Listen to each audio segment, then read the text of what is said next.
while. Welcome back to my YouTube channel, guys. So for today's video po is ituturo ko lang sa inyo yung mga basic ways how to pay NVI online. So maya-maya lang, guys, makikita nyo magbabayad tayo ng ating NVI appointment.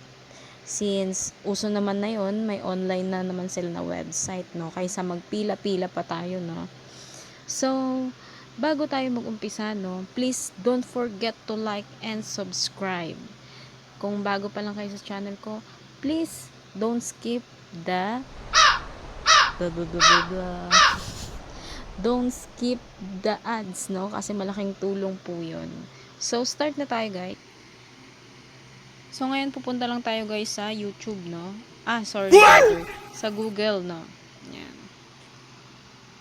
And then, guys, search natin ang www.nbi.gov. Then search. Load lang natin, guys. Dahil ayaw nyo gumana, tingnan natin to. Ayan. So, ganyan yung lalabas, guys. Tapos, ang pipindutin nyo is yung nasa unahan, Online NBI Clearance Application and Renewal.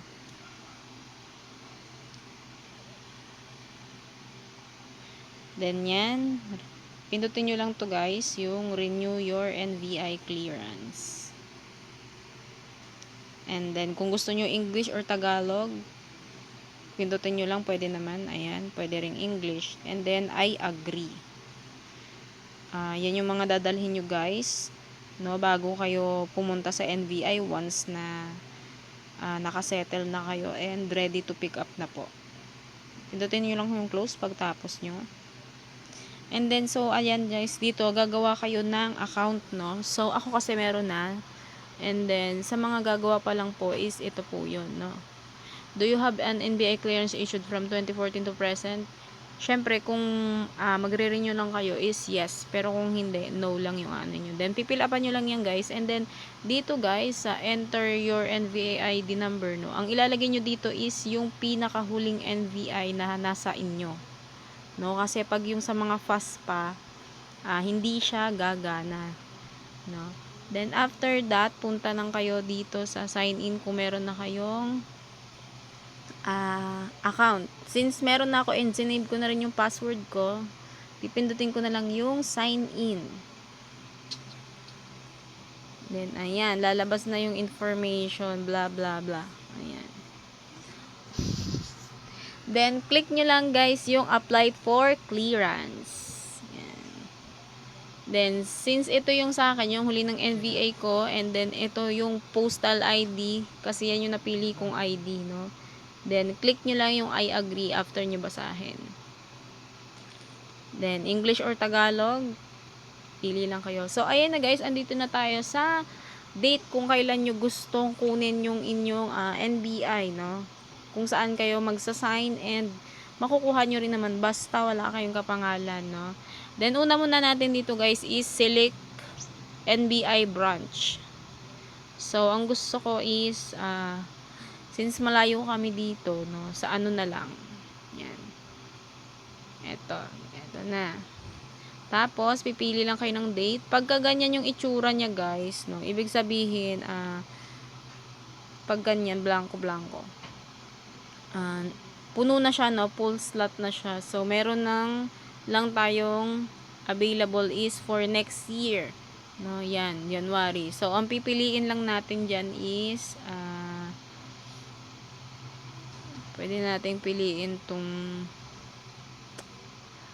wait lang, maybe 9. Ayan yung available date na free tayo. Basta kung anong available date na free kayo, guys, pwede naman. And then, syempre, tignan nyo kung anong gusto nyo, AM ba o PM, So, AM yung pipiliin natin kasi ayoko ng PM, masyadong hassle na yan. Then, next, guys, ayan, makikita nyo na kung magkano, 130 pesos po siya and additional fee of 25 pesos po siya kapag babayaran nyo na po,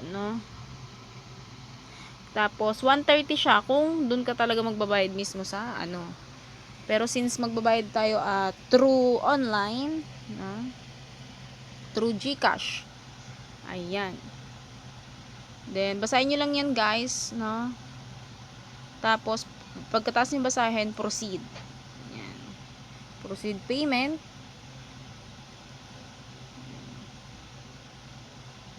Wait lang nyo. And then yan guys, lalabas na yung reference number nyan, no? Ayan yung reference number nya guys. Ika-copy nyo lang yan. Copy. Tapos punta na kayo ng inyong GCash. Kasi magbabayad na tayo. So, open ko lang yung GCash ko, no?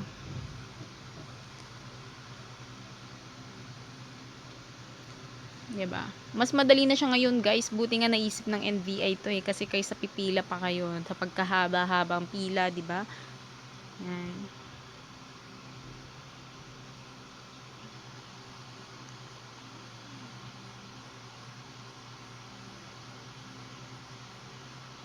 Tapos guys, pag nandito na kayo sa inyong GCash, no, pindutin nyo lang yung Pay Bills.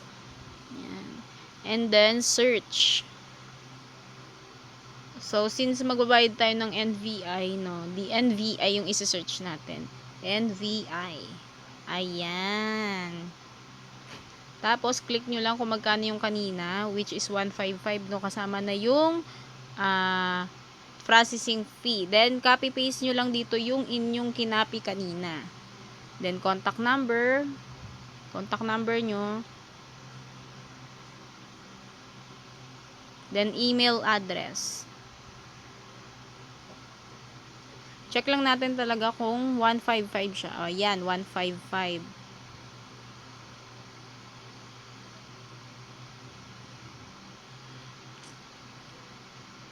Then, next. So, ayan guys, i-confirm nyo na dito na kung ayan ba talaga yon, no? NVI confirmation. Pero bago yan, balik lang tayo dito kay NVI. Yan. Then, makikita nyo siya sa transaction para i-check nyo siya. Pending kasi hindi pa siya bayad. So, balik na tayo kay GCash para magbayad. So, ayan guys. So, ito guys, mahalaga siya. Kailangan nyo siyang i-screenshot, no? Kasi siya yung ipapakita nyo doon pagdating nyo sa NVI branch. Ayan. Then, balik lang tayo dito sa website nila. Ayan. Makikita nyo guys, nakapagbayad na tayo. And, ang nakalagay sa status niya is hindi na pending, kundi paid na. So, after done, guys, syempre, i-check nyo lang lahat, pati yung date, no, para dire-diretso lang kayo, walang hassle, no. O, yan. Pwede nyo tong i-print, guys. Ayan, print application form. Pwedeng ito yung dadalhin nyo kapag pupunta na kayo doon. And, syempre, dalhin nyo rin yung screenshot ng inyong GCash. So, ipiprint lang natin siya. Ayan. Para di naman tayo maanuhan, mahirapan, no? Kaso lang, wala palang printer, di pa nasaksak. Basta yan, guys. Ayan yung dadalhin nyo. Huwag nyo kakalimutan.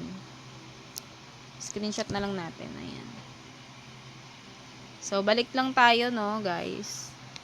So, ganun lang siya kadali, mga kalaog, no.